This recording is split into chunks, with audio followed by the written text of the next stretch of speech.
But You're a minute early. okay, Pam, I want to introduce you, the president of the Alamos History Association.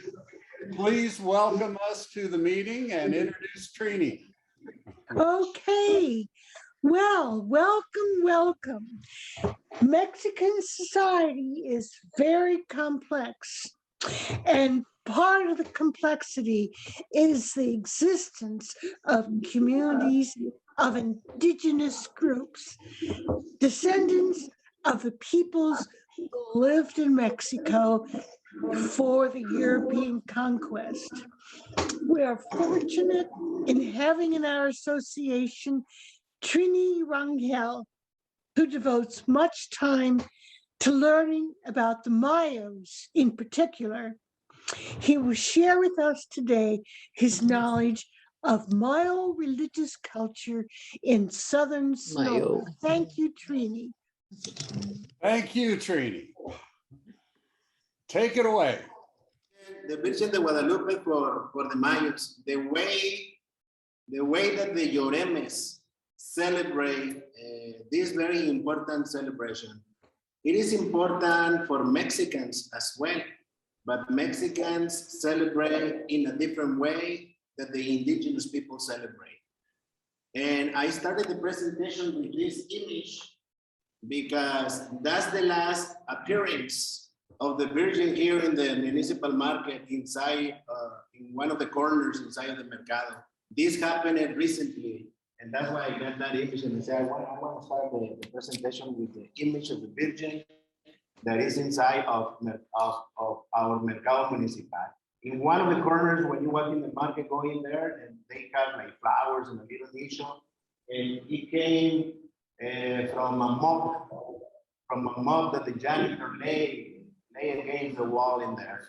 It's a very wonderful image to analyze. The Promeseros in Descuelga. Descuelga is very important for the Mayos.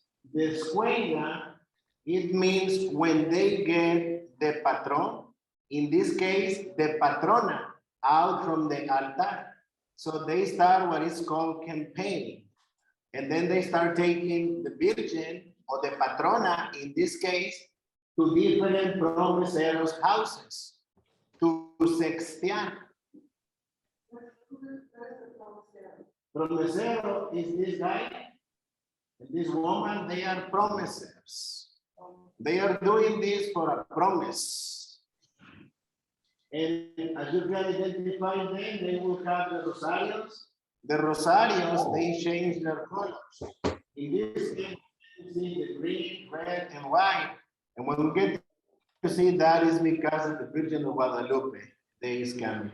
So they take the Virgin of Guadalupe to different houses, and they have what is called SEXTEAR. And SEXTEAR is when they rest the image or the patron or the patrona in that house. And it depends on the promesero to host a Paskola. It depends on how well they prepare. But if they didn't prepare enough to host a Paskola, they can still have what is called velaciones.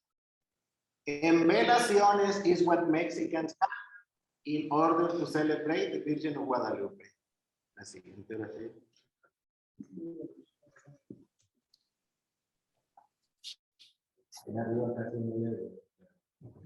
we get to see the machines too in different Paskolas, and you get to see many banderas or little flags too. And this is my experience, you know, because almost in all the pueblos Mayos, they are very prepared to celebrate the Virgin of Guadalupe. And that's going to happen this weekend. Start happening Friday, Saturday, Sunday. And in my experience, when I arrived at pueblos Mayos, and I wanted to know where the fiesta was, all I needed to do was to find these little flags. And like, for example, when you approach the beach, they put many flags on specific streets that guide you or take you into the fiesta or the Paskola. That's the way. And the Matachines, they dance to the Virgin of Guadalupe, and this dance originated from the custom of pre-Hispanic people of dancing with their gods.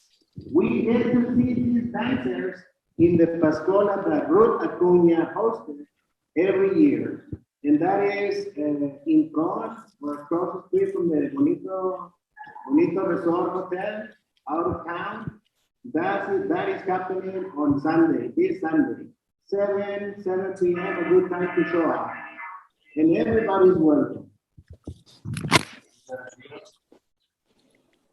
We get to see, like, for example, when we go to Pueblos Mayos, we get to see the image of the Virgin of Guadalupe on many of the instruments that they use. Like, for example, this is an old drum that the drummer and the flute player uses in front of the Paskola dancer for them to dance. I also went and visited another artist, and it amazed me that he used a gourd to paint the Virgin of Guadalupe. And I asked him how come he painted in there. He said, I painted in there because that's my vision of the Virgin being pregnant. And I never seen it before. This is the first time that I ever saw the Virgin being pregnant. I always saw so fit. And then we have what we call Meistros. She is a Maistro. And she prays in Latin, in Mayo, and Spanish. It's so beautiful to be close to this woman or man, listening her prayers or his prayers. And we identify with the rosario and a little box on the side. That's the insignia to recognize, when you arrive to the fiesta, you get to see many people. And when you want to know where is the maestro or the prayer, the one who prays, then we identify this woman with this box. And then when I go and I want to shake hands with this woman, she is going to grab her rosary and shake hands in that way to whoever wants to shake hands. The promise is to be holding or using the rosario for 3 years. When they have that rosario, it's not that they're going to use it every day, but for sure when the fiesta is here and when the Descuelga happened, they got to be using this rosario at least for 9 days and for 3 years to hold it with them, and then pass it on to another promesero or other promesera. And that promise starts for being grateful or for a health problem related that they pray to the Virgin of Guadalupe. We also get to see the image of San Juan when they have the Fiesta de Guadalupe. When we are in the fiesta, some promisers of San Juan bring San Juan to in order to remind. San Juan. San Juan is here to the left. That's San Juan. And we get to see more patrones that they bring on that specific day. Like, for example, if you go here to Ruth Acuña, I'm going to start speaking of Jinankis here very soon. In the Jinankis, when we get to see more patrones, it's very important because this tambulero was here before the Spanish came. That's our pre-Hispanic. And it's so amazed to see the Paskolas convert themselves into Paskolas until they dance in front of the tambulero. And when they dance in front of the harp and the violin, then they use their masks in their back as an insignia of respect. Ahora sí. Now, Mayos are very friendly with Paskolas. And you get to see it here. Like, for example, Steve and more friends. And they ask me if they can take pictures. I say yes. It's, in general, they are very friendly people. And in my experience, Yaquis are too, but they are a little more reserved in order to allow people in the enramada. They stay outside. But in my experience with the Mayo, they welcome us inside. They even put their mask on me and ask me to dance. That has been my experience, and that has been the experience of different friends that go with me too. We get to see they use all their tenores, their coyoles, and their masks. See? Now, Paskola dances for promesa to virgensita, or to the virgin. Like for example, when I talked to this dancer, I asked him if they were paying him for anything, and he said that he was doing it for a promise too. But nowadays, the majority of them, they pay them, and they give them some despensa too. They get a little payment in order for the transportation, and they get to dance all night long. And then the promeser or fiestero, who is hosting the Paskola, make sure that he is taking food back home. Because the money is gone, but the food, you will take it home. That's the way that the tradition is.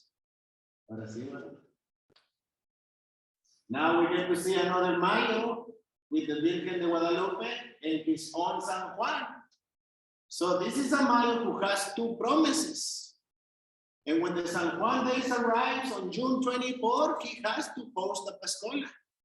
June 25th, yet, like in Bacame Viejo, it's a huge, big Paskola happening in there. Very significant. Those Paskolas must be experienced. That is my recommendation. And we get to see that they use their Virgin of Guadalupe for Fariseos drums. And the Fariseos are the ones that come during Lent. But you get to see they're using their drums, and take a look on the drums. You probably get to see some of the Virgin of Guadalupe images there too. Ahora sí. Still more, I like this Virgin so much and these paintings because, like for example, this one is from Mota, and this one is from Ernesto, from La Bocana, but they both were made with natural inks, and that is so worth it. So it's very important, you know, especially from Mota. He really knows how to combine the natural inks that he makes himself with the availability that he has around of materials. When I talked to Ernesto, I remember he was gathering chutama of mesquite in order to get the brown color. Ahora sí. Mayos normally offer what is called guacavaqui. And guacavaqui during the fiesta for the Virgin of Guadalupe. Very tasty soup. It has beef, bones, garbanzo beans, green beans, carrots, corn, squash, zucchini. It's a very strong plate, very delicious. And I asked them, why is the tradition to serve guacavaqui? So the fiesteros told me, or the Alparinas, actually, because the Alparinas are the one in the kitchen. And she told me that they offer, or that they have actually offered in the past what is called maso baqui instead of guacavaqui. And maso baqui was the soup of deer.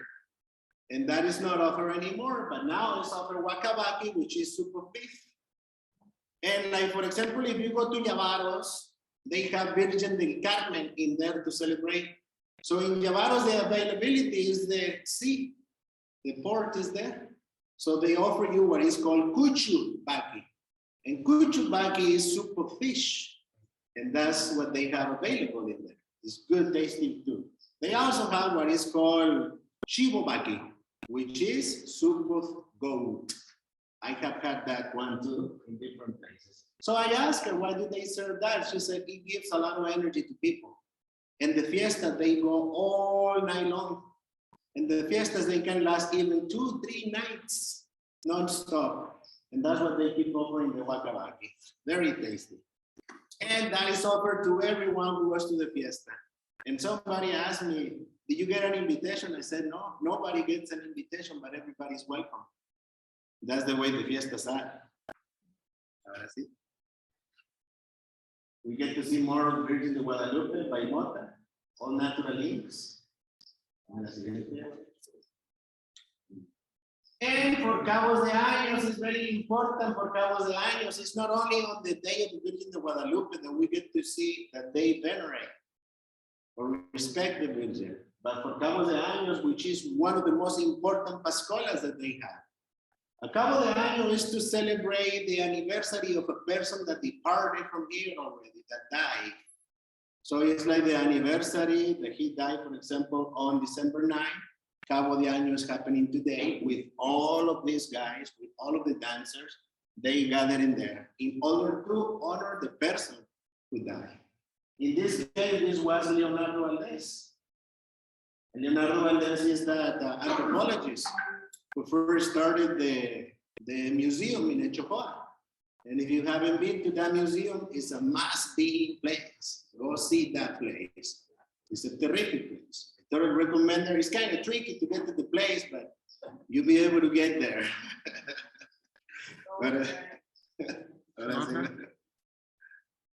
Now, Alparinas, this is an Alparina. That's the way they call it, because she's a promesa. And she knows when the day arrives, she has to be in the kitchen prepared, the guacavaqui, the menudo, the leche atole, the coffee.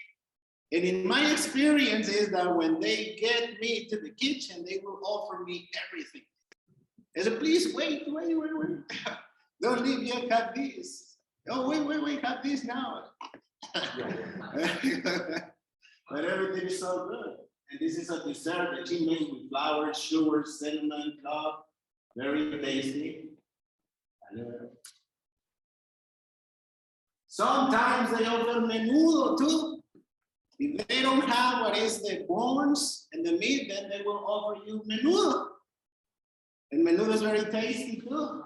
Many people won't eat it. You know, the majority of them will.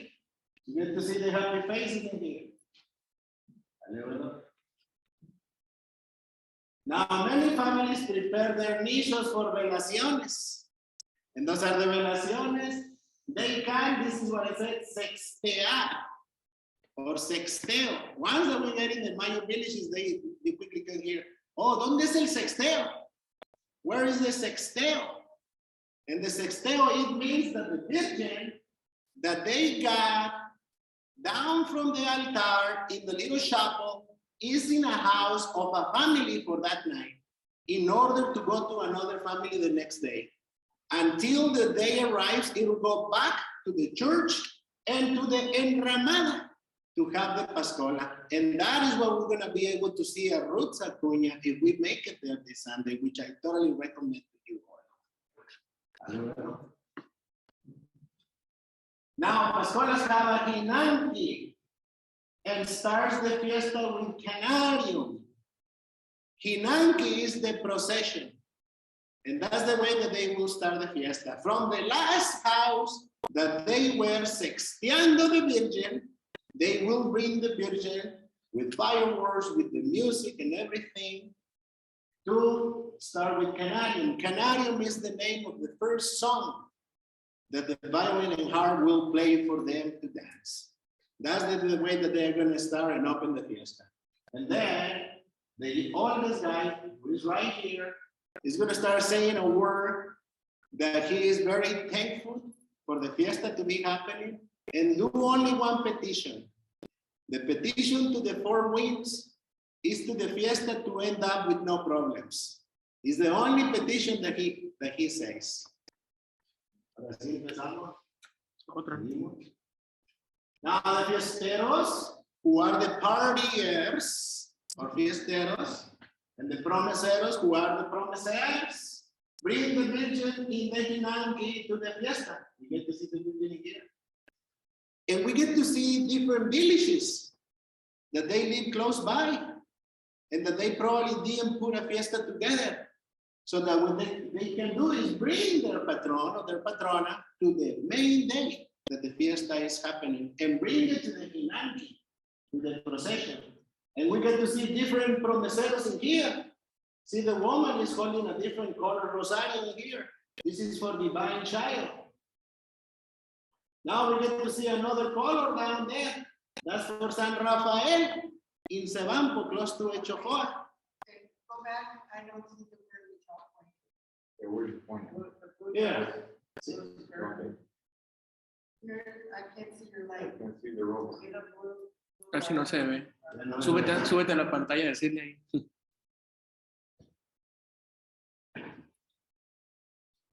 Okay. See the colors? They are not red and blue and white anymore like for the Virgin. See the colors in here? Those are all the rosarios for other patrones that they came together the day of the Virgin of Guadalupe to be friends. To me, the Jinanki that I like them all. But the ones that really, pictures don't capture energy, I would say. Smells and all of that, you know. And like, for example, the one in Bacame, that energy that lifts my body hair up, you know, that feeling is just, oh, wow. The faith that those people carry on, you know, it's just so amazing. And I respect and I really like that so much, you know, just to be there in that feeling. That one is in Bacame Viejo for San Juan. Big fiesta, June 25th. Right? And we get to feel that here with Ruda Cunha on Sunday too on the Jinanki. Now we get to see this. Many Promeseros and fiesteros gather in the main ceremony centers. They come from many little villages close by. Like Cupare is one of the big ceremonial centers close to Guacavaqui. And we get to see different Promeseros, like the one of Tres Cruces, 3 crosses. We get to see Santísima Trinidad, Virgin of Guadalupe, Divine Child, Hisuma, what they call that. They call that day Hisuma. And Hisuma is the day for the same cross, is what they call that. Okay. And we get to see many Promeseros in here, like this one is for Virgin of Guadalupe, we can identify.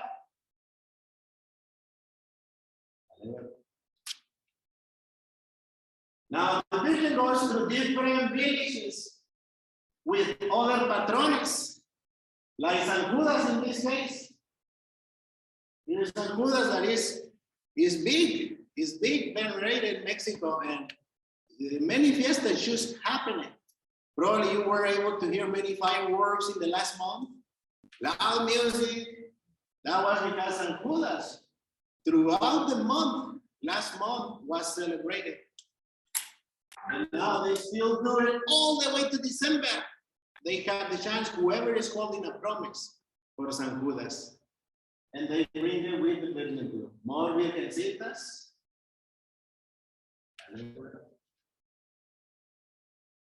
And we get to see the rosarios. See this old woman, she has a promise. And they are having what is called the Jinanki, that procession. And I love to see the cactus in here. This, like this Jinanki, it happening by the beach. So that happened in Abupatia, close to Achoco. It was so amazing, you know, to be able to see the cactus, the ocean, the people.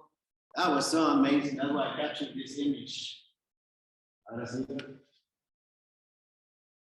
Now they decorate with many banderitas for insignia of fiesta, and the family is prepared with enough food, lots of food. Now people ask me, do the Guarijillos celebrate? They do too. They do too. They have the Virgin of Guadalupe, but in December, the last day of December, they have the fiesta for Divine Child. And their fiestas are not called Paskolas. Their fiestas are called tuburis. Tuburadas is the way that they are called. Or they call it also Cavapisca. And they have their fiestas just to be grateful for the rain and for the crops. Many villages getting their patrones together. We get to see in here. Everybody brought their patrones. See, all the patrones. Many different patrones. This is a big Jinanki. It's a huge procession. Myself, I like the small ones. It gets dusty. It gets really dusty out there. Like, for example, I don't know if you haven't been to the big fiesta here in Echojoa for Tres Rios, for the Tres Rios anniversary. That happens in February or March. depending when Lent is. And it's dusty, but it's worth it too. It's very worth it because that's the time I relate the big Tres Rios fiesta, something like a powwow in the States. That day, the Virgin of Guadalupe gets so many flowers all over and everywhere you go. And that's the way that you're gonna get to see it on Sunday at Ruth Acuña's place. Because this picture was taken at her house last year. What time on Sunday? I recommend 7. But listen to this. I have been to fiestas, you know, and I understand cultures. It's like a lot of people tell me, what time? I've been in fiestas at 10, 11, and it hasn't started yet. And I say, oh, just go with the flow. It's gonna happen. Just take it easy. Just enjoy the time. Go have guacavaqui. Go chit chat with people. Do other things, and sooner or later it's gonna happen. And the same thing with the guarijiros. It's the same thing, you know. Oh, midnight, finally started. That's it. But this one of Roots is gonna start soon. That's my experience. Where is the Ruth Acuña thing? It's in front of the Bonitos Resort Hotel. There's that beautiful hotel of the Mageki. It's a gas station, and then there's that hotel. It's just right in front, across the street. Yeah, and I recommend at 7, and I recommend to park a little where the gas station is. There's more light in there. Just walk in there, and you are more than welcome. Get to the kitchen. Get to the kitchen area. Many times she has like a big pot full of corn on the cob, and people can just go and eat that too. But they have the Alparinas serving the guacavaqui too. Now we get to see the enramada. It's very important that the enramada traditionally has been built with batamote. And then the batamote is passed on to the hiteveris, to the hitorios, or is passed on to the dancers. And it's what they use for saumerio. And that's a saumerio to be used as an incense in order to heal the mask from the inside. Is what the Paskolas use, the branches that they put on the enramada. Now the branches, to me, the enramada is very important because the enramada represents the woods, is what it does represents. And here, you know,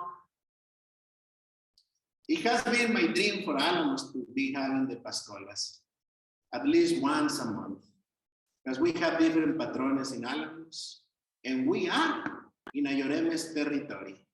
They were here before than anyone else. Now the Rio Mayo, the head of the Rio Mayo is right here. So now we Vampo. It's on the side of San Bernardo, on the way to Los Estrados, is where the Rio Mayo starts. And that's part of Alamos. And we have Mayo families in Alamos too, and they have a Paskola, for Santa Rita is their patrona.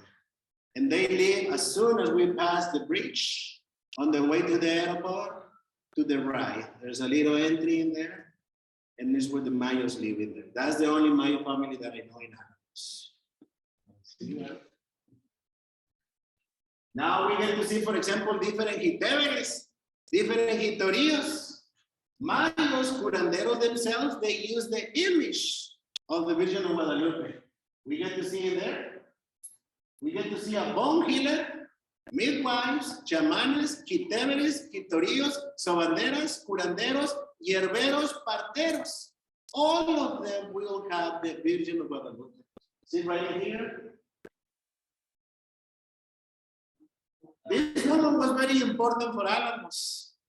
She healed almost the whole population of Alamos back in the times. Her name was Nana Maria. And she was going to have a beverage that she prepared that it was going to be so good for what we call empassion. And for worms too, parasitos.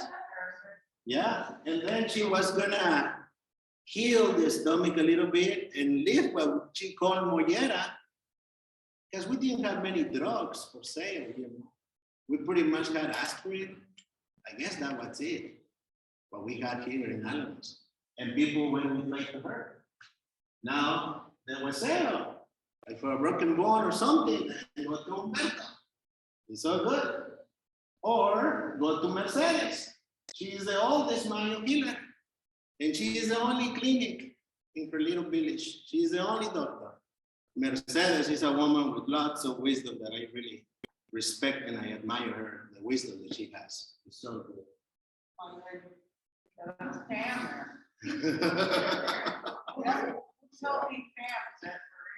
Yeah, with Mercedes.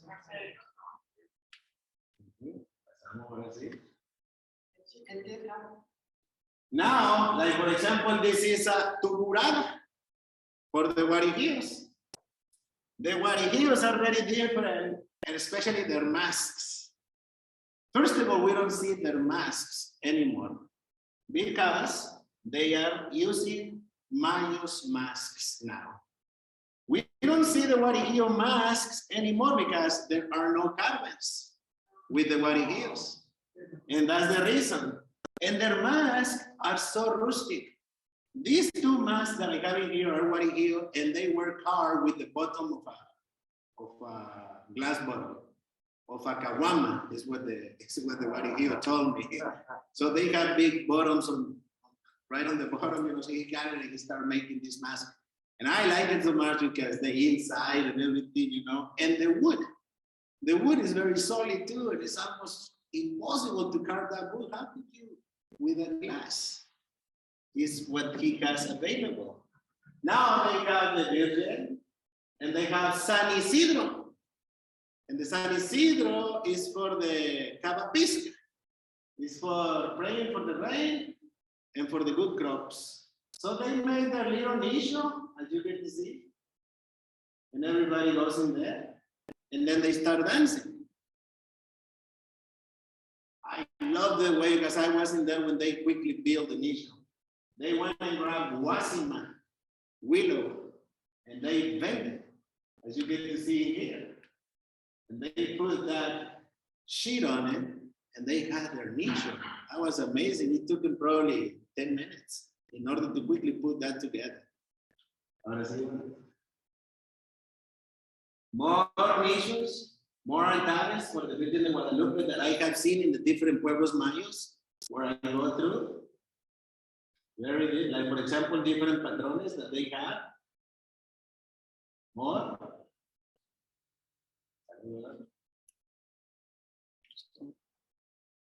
Y es todo, and that's it from my part. Thank you very much.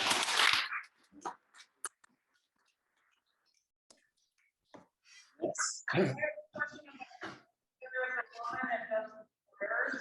Yes. And does she pray for specific healing or specific people, or is it just general, universal?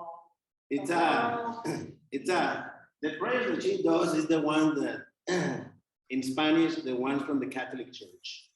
But then when she gets into the Latin and the Mayo, then I get lost.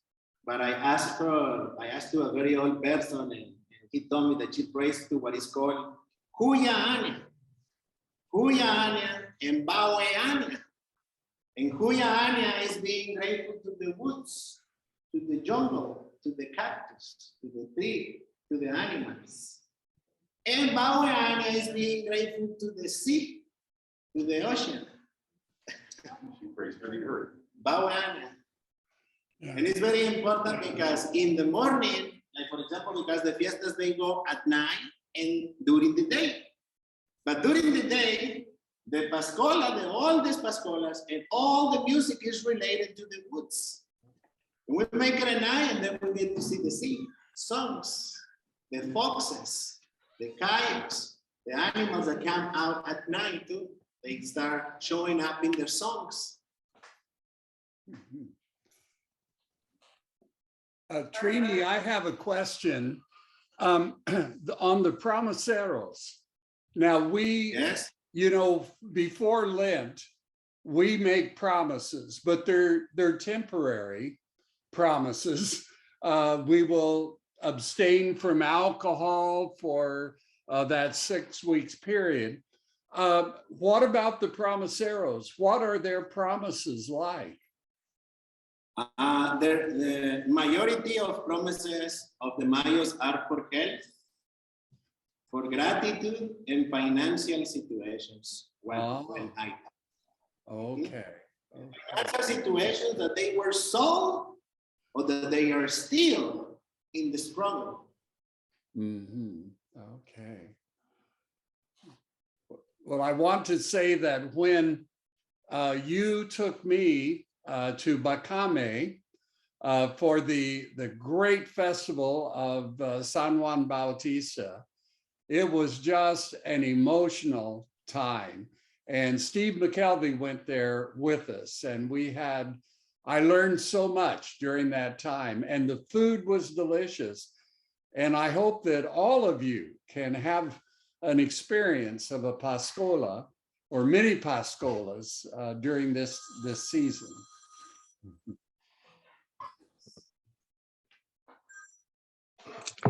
I have a question for you, Trini.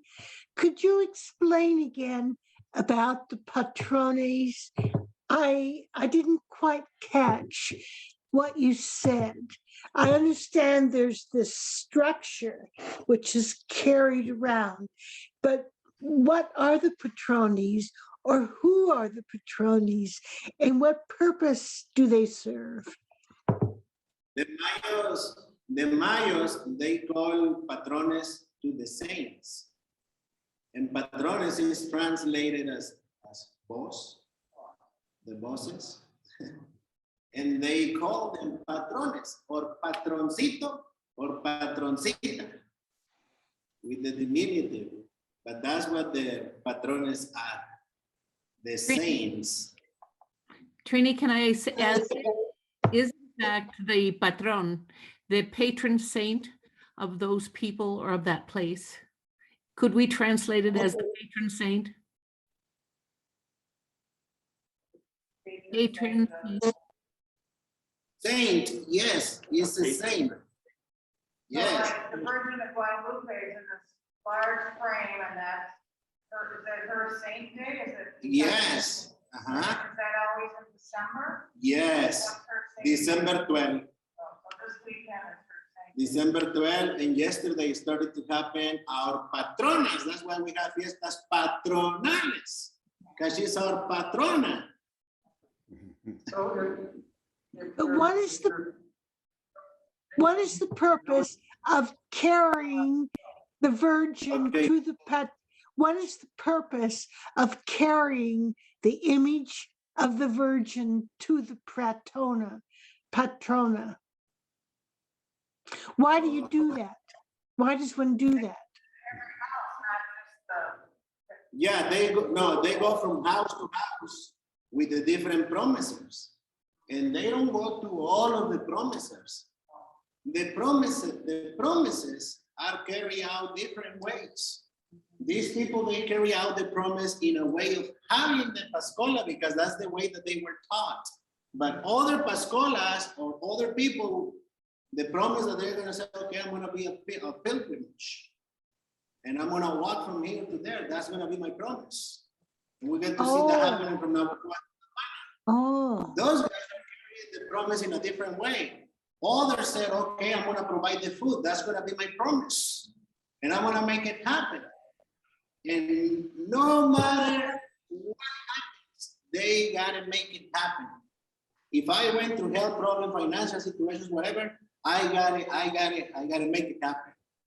And that's, for example, when the Jinanki is happening, probably we saw a lot of flags on the pictures, big, beautiful flags. The flags are from different villages. They represent the villages, but they are promises. The promise is that I'm gonna be with the flag on a Jinanki. And then we get to see the ones who have the rosarios, the rosaries. So like, for example, imagine that this is the patron that they are taking. Okay, they're taking the saint. And then these guys are dancing. These guys are the first one that are gonna go. And they are guiding and taking the procession.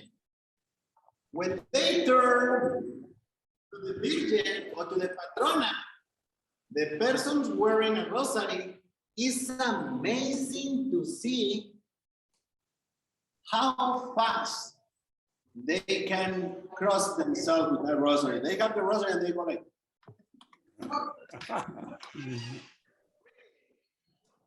and it's not because fear, because the promise that they are carrying out is like temor. We say in Spanish temor.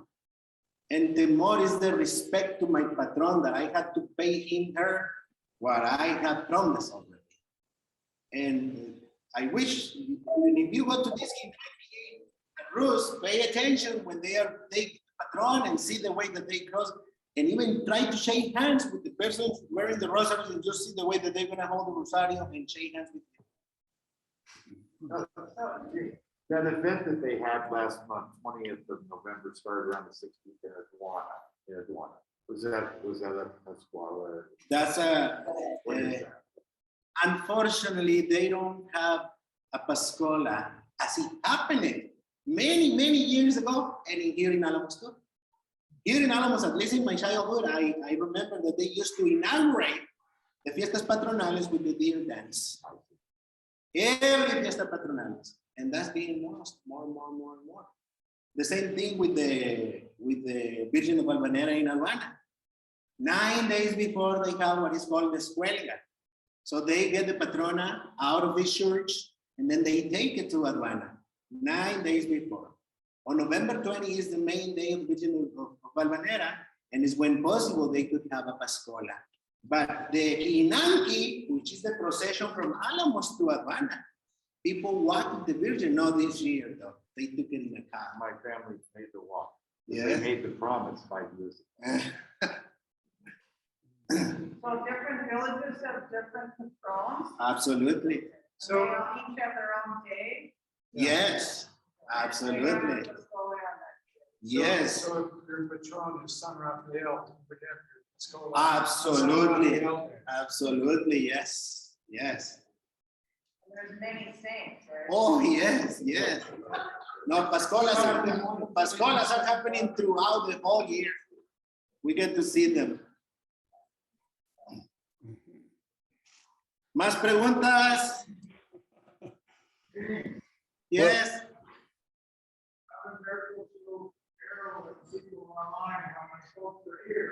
¿Quieren ver cuántos hay en línea?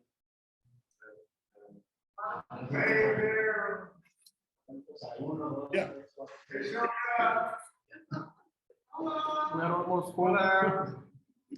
Yeah, Trini.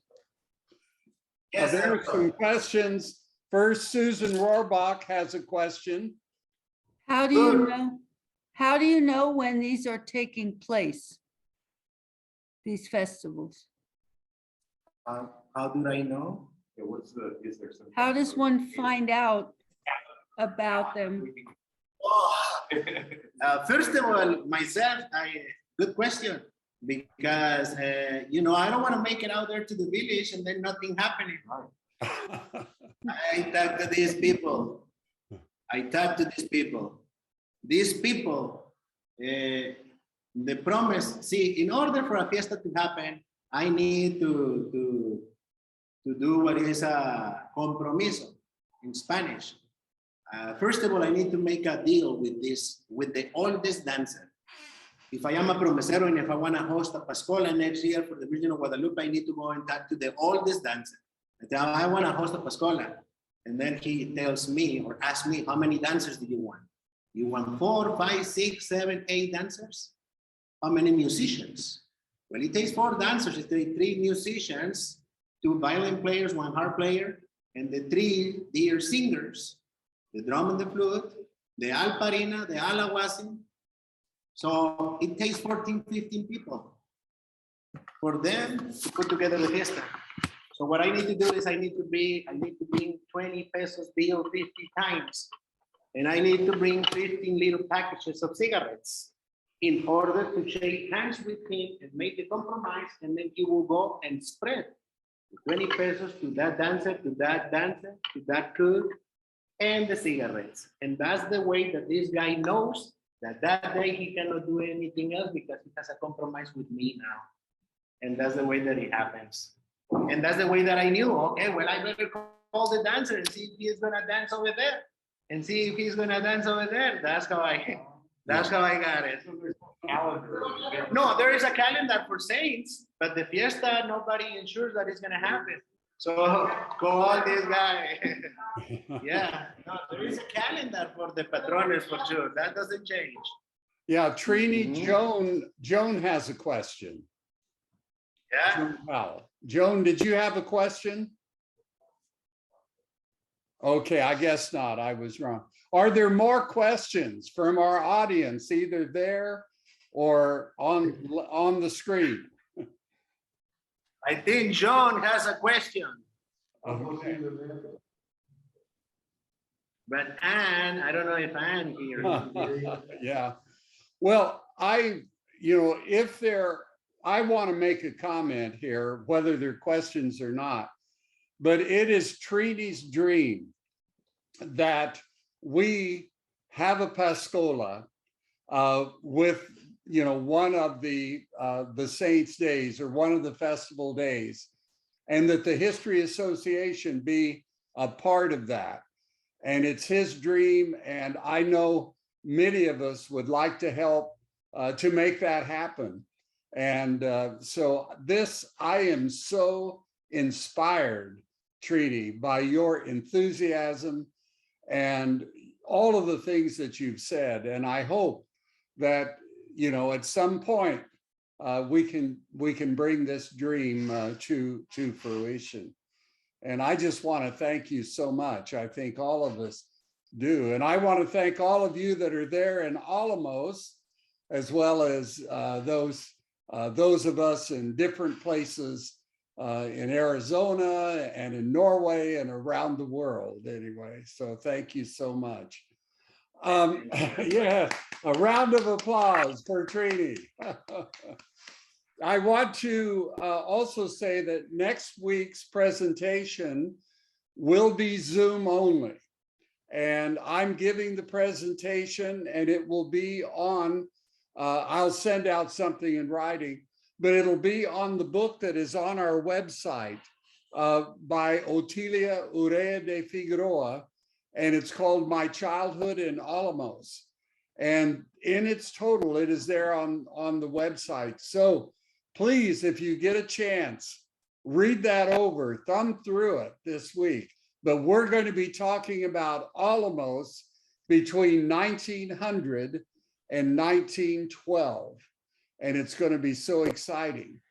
Now, the program we were going to have on the Desert Speaks, which Barbara was a part of, and Tom, her husband, and then also Stephanie, that will be now in January. Plus, we'll have a field trip in connection with that. So we've got some exciting things coming up. And I just want to thank all of you for joining us anyway today. So if there's no other comments, why, we'll go ahead and end the meeting. And I just want to thank you all again. Okay. Thank you, Trini. Okay. Oh, Susan? I have a question for Trini unrelated to this.